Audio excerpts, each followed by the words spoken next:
This is Gaurav Sharma. Welcome to Gaurav Classes. Today I taught class 12th topic increasing and decreasing function. बच्चों आपको इस topic के नाम से पता चल रहा होगा कि कुछ फंक्शन इंक्रीजिंग बताए जाएंगे और कुछ फंक्शन डिक्रीजिंग बताए जाएंगे।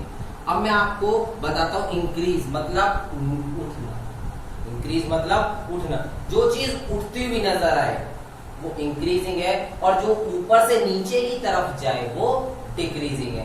हम इसको करने से पहले पॉलिनोमियल का लीनियर इक्वेशन देखते हैं। लीनियर इक्वेशन क्या बोलता है मेरा, y बराबर x प्लस 3 लीनियर इक्वेशन है हमारी। इसमें क्या है, y बराबर x प्लस 3। हम इस y को fx भी लिख सकते हैं, फंक्शन भी बना सकते हैं। fx बराबर x प्लस 3। अगर हमने क्लास 11th में स्लोप वाला चैप्टर पढ़ा हो अच्छे से, तो ये क्या लिखा है मेरे प्यारे बच्चों, y बराबर mx प्लस c की तरह लिखा है। और यहाँ पर m की वैल्यू हमारी दे रखी है 1। क्या दे रखी है, अगर मैं यहाँ पर 1 रखूं, y बराबर mx प्लस c, और जो c दे रखा है वो हमारा स्लोप का वो दे रखा है। ठीक है, तो हमारा m बराबर क्या आ गया 1। इसके हिसाब से अगर मैं ग्राफ बनाना चाहूं तो कैसे बनाऊंगा, this is x axis, this is x dash, this is y, this is y dash axis. Clear है, 1 2 3, ये मेरा 3 हो गया। और जब हमारा m बराबर 1 है तो हमारा स्लोप क्या होता है tan थीटा, और tan थीटा में 1 किसकी वैल्यू होती है 45 डिग्री की। तो ये मेरा 45 डिग्री पर ग्राफ मेरा बन जाए। अब ये क्या दे रखा बेटा, fx बराबर x प्लस 3। ये मेरा x इंक्रीज इधर की तरफ हो रहा है और यहां पर मेरा fx इंक्रीज हो रहा है ऐसे। देखा आपने, मैंने एक लाइन लिखी थी y बराबर x प्लस 3, उस पर मैंने टेंजेंट आपके स्लोप बताया कि यहाँ पर मैं स्लोप निकालूं तो m बराबर 1, और m की वैल्यू होती है मेरे प्यारे बच्चों tan थीटा, और tan थीटा में 1 किसकी वैल्यू होती है 45 डिग्री की। तो मैंने 45 डिग्री पर एंगल बना दिया। अगर मैं इसमें थोड़ा सा चेंज कर दूं, y बराबर माइनस x प्लस 3, अगर इसमें मैं थोड़ा सा लाइन में चेंज कर दूं और लिख दूं y बराबर माइनस एक्स प्लस 3, यहां पर पॉजिटिव था यहां पर नेगेटिव आ गया, यहां पर स्लोप क्या बन जाएगा मेरा -1, और स्लोप में m बराबर जो tan थीटा होता है उसमें -1 किसकी वैल्यू होती है 135 डिग्री की वैल्यू होती है। तो मैं कैसे निकालूंगा, मैंने ये बनाया, ये मेरा x हो गया, ये मेरा x डैश हो गया, ये मेरा y हो गया, ये मेरा y डैश हो गया। अब इसमें 1 2 3 आ गया, लेकिन इसमें था 45 डिग्री पर एंगल, और इसमें कितने पर बनेगा मेरे प्यारे बच्चों 135 डिग्री पर एंगल। ये मेरा x यहां बढ़ रहा है और fx मेरा ऐसे बढ़ रहा है। देखा, अब इसमें जो एंगल था वो था मेरा 45 डिग्री का, एंगल जो था मेरा 45 डिग्री का था। क्यों था, क्योंकि tan थीटा बराबर 1 था। यहाँ पर tan थीटा बराबर जो दे रखा है मेरे को -1 दे रखा है, -1 होने के कारण ये मेरा क्या हो जाएगा 135 डिग्री का एंगल बन जाएगा। समझ में आया। अब इसके अंदर से हमने क्या देखा, मुझे 2 ग्राफ बनाने बहुत जरूरी थे, मैंने दोनों ग्राफ बना दिए। अब इसमें क्या चीज है, मैंने क्या लिखा, increasing and decreasing function. Increasing, देखो जब मेरा x और fx दोनों बढ़े, इधर से x बढ़ रहा है और इधर से fx भी बढ़ रहा है, मतलब ये ग्राफ ऊपर की तरफ ही जाएगा, दोनों बढ़ रहे हैं, तो ये मेरा फंक्शन कहलाएगा इंक्रीजिंग फंक्शन। क्या कहलाएगा मेरा ये फंक्शन, इंक्रीजिंग फंक्शन। दोनों ग्राफ मेरे बढ़ रहे हैं, और अगर मेरा x ये बढ़ नहीं रहा, घट रहा है, नीचे की तरफ आ रहा है ना, और ये भी मेरा नीचे की तरफ आ रहा है, जब ये मेरा घटता हुआ नजर आए तो ये फंक्शन कहलाएगा मेरा डिक्रीजिंग फंक्शन। इंक्रीजिंग फंक्शन और डिक्रीजिंग फंक्शन में टू टाइप्स होते हैं। या तो हमें कुछ क्वेश्चन दे दिए जाए और पूछा जाए कि इंक्रीजिंग है या डिक्रीजिंग है, या उसका टाइम इंटरवल दे दिया जाए। इस फंक्शन में क्या होता है, दो टाइप्स के क्वेश्चन आते हैं। या तो हमें check whether it is increasing और डिक्रीजिंग, या इस टाइम इंटरवल पर बताएं ये इंक्रीजिंग है या इसका डिक्रीजिंग है, ये हमें बताना होगा। लेकिन ये तो था नॉर्मल हमारा इक्वेशन के थ्रू। अगर हमें दे दिया जाए एफ एक्स बराबर साइन एक्स, ट्रिग्नोमेट्रिक फंक्शन दे दिया जी। अब बताओ ये सर कि इसमें इंक्रीजिंग आएगा या डिक्रीजिंग आएगा। तो सबसे पहले मेरे प्यारे बच्चों हम क्या बनाएंगे, साइन थीटा का ग्राफ ड्रॉ करेंगे। 0 डिग्री बढ़ता है, फिर घटता है, फिर बढ़ता है, फिर। क्लियर है। अब ये देखो यहां पर है 0, यहां सबसे बड़ा पॉइंट आ गया तो यहां हो गया मेरा π/2, सही है। यहां पूरा मिल गया तो ये मेरा हो गया पाई। आगे चले यहां पर घट गया तो ये मेरा क्या हो जाएगा 3π/2।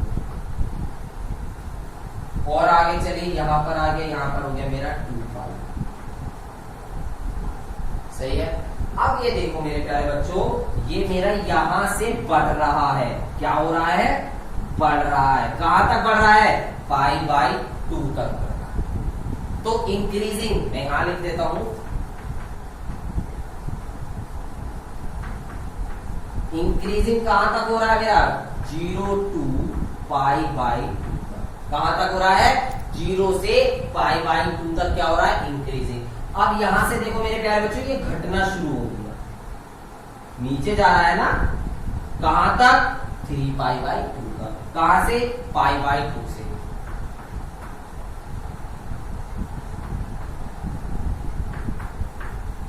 डिक्रीजिंग कहां से हो जाएगा, π/2 से 3π/2 तक। ये क्या हो रहा है, डिक्रीजिंग हो रहा है। देखो घट रहा है, मैंने बताया था जब नीचे की तरफ जाना शुरू हो जाए तो घट रहा होता है, डिक्रीजिंग हो रहा है। अब यहां से 3π/2 से फिर इस ये उठा और ये उठ रहा है, और कहां तक, 2π में π/2 और जोड़ देंगे तो 2 2 जा 4 4 5π/2। कहां तक आ रहा है फिर बढ़कर मेरा, 3π/2 से 5π/2 तक बढ़ रहा है। समझ में आया।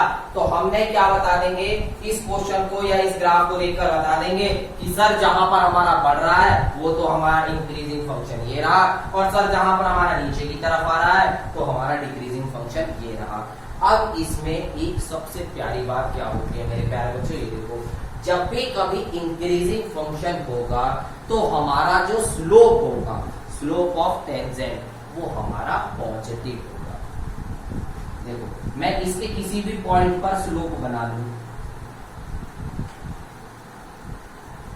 ये कहां आ रहा है, पॉजिटिव। अब ये पॉजिटिव क्यों आ रहा है, सर tan थीटा बराबर क्या है मेरा, जो इसमें हम निकाल रहा हूँ पॉजिटिव। अब π/2 के से निकाल, तो उसमें निकालूंगा तो 45 डिग्री का निकलेगा, क्योंकि बीच में निकल रहा है इसके, है ना। और बीच में निकलने पर कॉर्नर बनता है, और जब 1 वैल्यू होती है तो पॉजिटिव वैल्यू, तो मैं इसके अगर इंक्रीजिंग की तरफ कभी भी टेंजेंट निकालूं या स्लोप निकालूं तो मेरी वैल्यू हमेशा पॉजिटिव आएगी। और अगर नीचे जाते हुए की मैं तरफ निकालूं इसकी कोई भी टेंजेंट की वैल्यू, तो वो हमारी हमेशा नेगेटिव आएगी। ठीक है। हमने दो टाइप डिस्कस करे कि यदि नॉर्मल दे रखा होगा फंक्शन और हमसे पूछा होगा सर ये बताएं ये इंक्रीजिंग होगा या डिक्रीजिंग होगा, तो हम इसके ग्राफ के थ्रू बता सकते हैं। या अगर हमें ट्रिग्नोमेट्रिक फंक्शन दे रखा है तो कौन सा इंटरवल कब शुरू हो रहा है और कौन से इंटरवल से ये डिक्रीजिंग पे जा रहा है, हम इसके ग्राफ के थ्रू हम इसको बता सकते हैं कि ये ग्राफ यहां से यहां तक इंटरवल का डिक्रीज हो रहा है, यहां से यहां तक हमारा ये ग्राफ इंक्रीज हो रहा है, तो ये हमारा क्या कहलाएगा, इंक्रीजिंग और डिक्रीजिंग फंक्शन कहलाएगा। हम इसके अंदर मोस्ट इंपॉर्टेंट 3 चीजें याद रखते हैं। आइए देखते हैं वो 3 चीजें हमारी क्या। इसमें दे रखा है f is strictly increasing in open interval a, b। क्या पढ़ा मैंने? Open interval. क्लास 11th के अंदर हमने इंटरवल पढ़े थे। Open interval, closed interval, semi open interval, semi closed interval. Recall कर लेते हैं दोबारा से। देखिए, open interval, semi closed interval, closed. ये ओपन इंटरवल का साइन होता है, ये क्लोज्ड इंटरवल का साइन होता है। क्लियर हुआ? ये चीज हमें ध्यान रखनी है। तो हमने यही बोला है, क्या बोला है इसको मैंने, कि f is strictly increasing. Function जो है स्ट्रिक्टली इंक्रीजिंग है। कब है? ओपन इंटरवल a, b पर if f dash x function का अगर हम डिफरेंशिएशन कर दे और वो 0 से बड़ा आए तो वो हर केस में वो क्या होगा? इंक्रीजिंग होगा। यदि हम फंक्शन का डिफरेंशिएशन कर दें और वो 0 से छोटा आए तो वो क्या होगा? फंक्शन डिक्रीजिंग होगा। और अगर कोई फंक्शन इंक्रीजिंग और डिक्रीजिंग है r पर, is so that every interval of r, वो क्या होगा? एवरी इंटरवल ऑफ r पर इंक्रीजिंग और डिक्रीजिंग होगा। मतलब अगर डिफरेंशिएशन करने पर फंक्शन का वो 0 से बड़ा आए तो इंक्रीजिंग है, 0 से छोटा आ जाए तो डिक्रीजिंग है, और अगर दोनों चीज आए तो वो फंक्शन एवरी उसके इंटरवल पॉइंट्स होंगे। जैसा भी हमने साइन एक्स का देखा था, इस इंटरवल से लेकर इस इंटरवल तक सर ये इंक्रीज हो रहा है, इस इंटरवल से लेकर इस इंटरवल तक सर ये डिक्रीज हो रहा है, और फिर दोबारा से ये इंक्रीज हो रहा है। इसके अंदर 5 ग्राफ आते हैं। कुछ स्ट्रिक्टली इंक्रीजिंग है, कुछ ओनली इंक्रीजिंग है, कुछ डिक्रीजिंग है, कुछ स्ट्रिक्टली डिक्रीजिंग है, कुछ ना तो इंक्रीजिंग है और ना ही डिक्रीजिंग है। ये पता नहीं चलते। आइए देखते हैं वो कैसे है। Increasing function. अब ये देखिए, ये मेरा x एक्सिस, ये मेरा x डैश एक्सिस, ये मेरा y और ये मेरा y डैश। x बढ़ रहा है, मैंने बताया था जब x बढ़ेगा तो मेरा fx भी बढ़ रहा होगा। ये मेरा बढ़ रहा है, स्टेबल हुआ, और ये फिर दोबारा से मेरा बढ़ गया। तो ये मेरा क्या हो गया? इंक्रीजिंग फंक्शन है। ये हमेशा बढ़ रहा है। ये है स्ट्रिक्टली इंक्रीजिंग। कहीं पर इसकी तरह ऐसे स्टॉप नहीं हुआ, ये सीधा सीधा बढ़ता जा रहा है। ये मेरा x, ये मेरा x डैश, ये मेरा y डैश, ये मेरा y। यहाँ मेरा fx बढ़ रहा है और यहाँ पर मेरा x भी बढ़ रहा है। मतलब x भी बढ़ रहा है, देखो बढ़ रहे हैं ना दोनों। तो ये मेरा क्या है? Strictly increasing function. अब ये क्या है मेरा? ये घटता हुआ दिखाई दे रहा है। क्या दे रहा है मेरे प्यारे बच्चों? ये घटता हुआ, ऐसे आया ऐसे गया, और ये घटेगा। तो ये क्या है? Decreasing function. स्ट्रिक्टली डिक्रीजिंग में क्या है? ये ऊपर से घटता हुआ नजर आ रहा है। ऐसे आया और ऐसे आया, घटता हुआ चला गया। मतलब 0 से छोटा आ गया ना, होता आ रहा है ना 0 से छोटा। तो ये क्या हो गया मेरा? Sorry, strictly decreasing function. अब इसमें ना तो पता चल रहा है कि ये इंक्रीजिंग है ना डिक्रीजिंग है। क्यों? क्योंकि इसके अंदर हमें टाइम इंटरवल नहीं गिवन कर रखा। क्या नहीं कर रखा? टाइम इंटरवल गिवन नहीं कर रखा। अगर हमें टाइम इंटरवल गिवन होता तो हमें पता होता कि ये इंक्रीजिंग यहाँ से यहाँ तक है और डिक्रीजिंग यहाँ से यहाँ तक है। हमने अभी तक इसके कंसेप्ट क्लियर करे। क्या कहे? कि अगर हमारा फंक्शन डेरिवेटिव होने के बाद 0 से बड़ा आए तो वो इंक्रीजिंग फंक्शन कहलाता है। अगर हमारा फंक्शन डेरिवेटिव होने के बाद 0 से छोटा आए तो डिक्रीजिंग फंक्शन कहलाता है। और अगर ना तो वो इंक्रीजिंग का पता चले ना ही डिक्रीजिंग का पता चले, जब हमें उसके इंटरवल गिवन हो उस पर पता चले, तो वो हमारी थर्ड में वो इंक्रीजिंग और डिक्रीजिंग दोनों पता चलता है। ग्राफ कैसे बनते हैं? ऐसे बनते हैं। साइन एक्स का जो हमारा ग्राफ था कि पाई 0 से लेकर π/2 तक सर वो इंक्रीजिंग है, π/2 से लेकर 3π/2 तक वो डिक्रीजिंग है। हमने वो ग्राफ के थ्रू देख लिया। आइए देखते हैं इसके अब एग्जांपल्स, वो हमें कैसे देते हैं। Exercise number 6.2। चलिए 6.2 क्वेश्चन नंबर 1 क्या बोलते हैं? शो दैट, लिख देता हूं,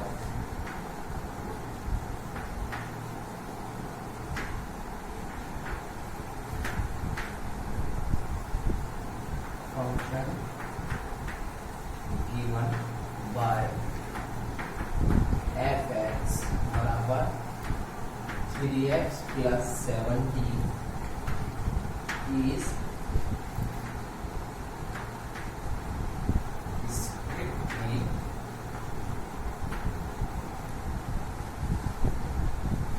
increasing on R। एक क्वेश्चन तो मेरा ये हो गया।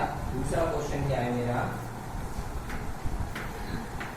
Show that the function given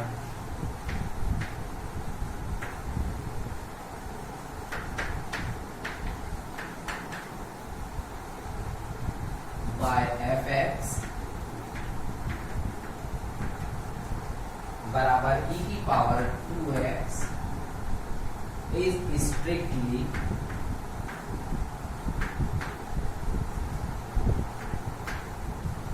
increasing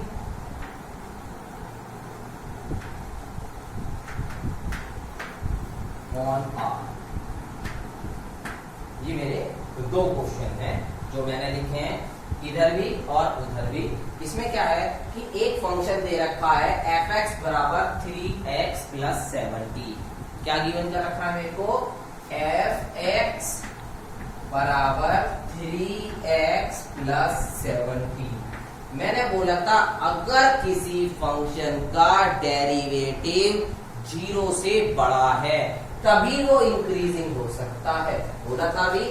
तो अब क्या है, फंक्शन का डेरिवेटिव निकालिए, डिफरेंशिएशन मतलब 3, क्योंकि x का क्या हो गया 1 और 17 का क्या हो गया 0 और 3 क्या है हमेशा हमें पता है कि वो 0 से बड़ा है, और जब 0 से बड़ा है तो पॉजिटिव ऑफ ऑल आर। तो क्या लिखेंगे, positive of all x belongs to R। सारे के सारे जितने भी पॉजिटिव होंगे वो किसको बिलोंग्स करेंगे, R को बिलोंग्स करेंगे। और तब हम कहेंगे देयरफॉर fx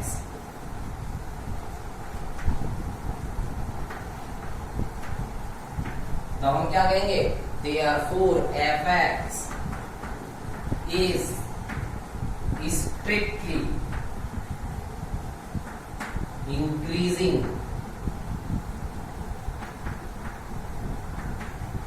on R। समझ में आ गया मेरे प्यारे बच्चों। अब हम आते हैं दूसरे क्वेश्चन में। क्या ले रहा है, show that the function given fx बराबर e की power 2x is strictly increasing. इसमें भी स्ट्रिक्टली इंक्रीजिंग, तो हमें फंक्शन क्या दे रखा है, e की पावर 2x। इसका फिर दोबारा से डिफरेंशिएशन करें हम तो हमारा क्या आ जाएगा 2e की power 2x।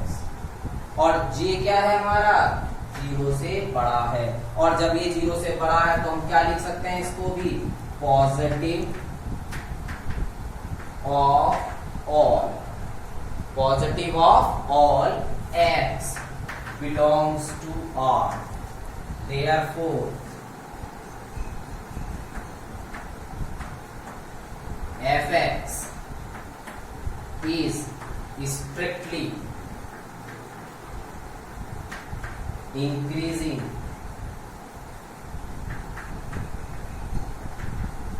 on R।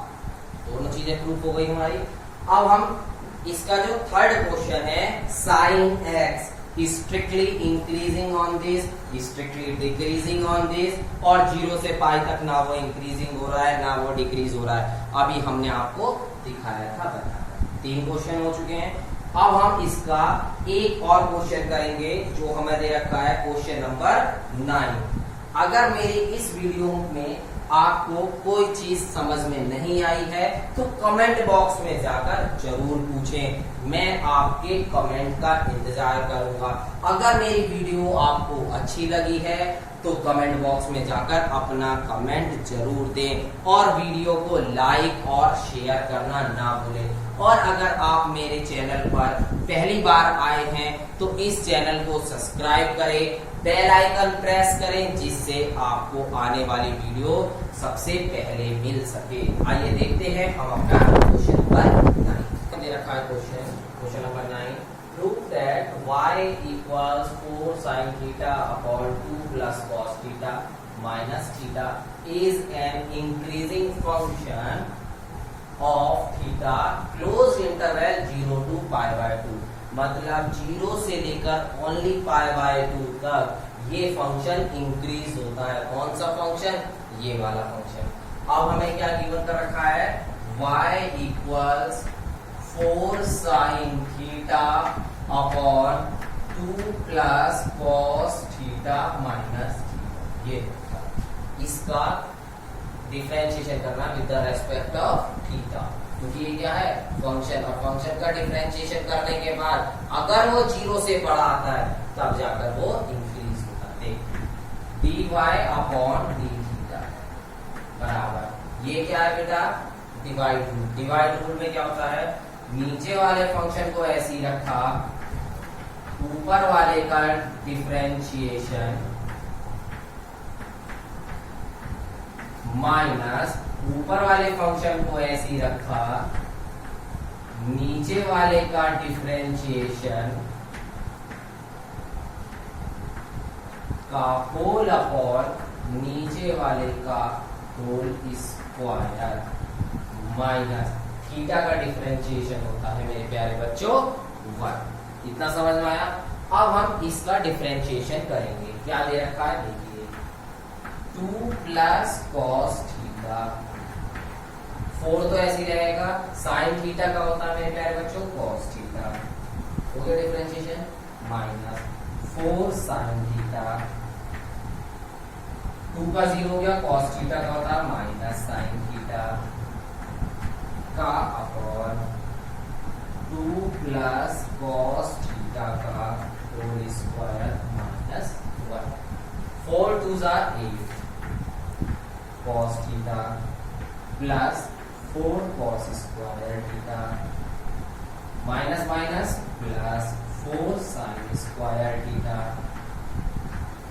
Upon 2 plus cos theta का होल स्क्वायर माइनस 1।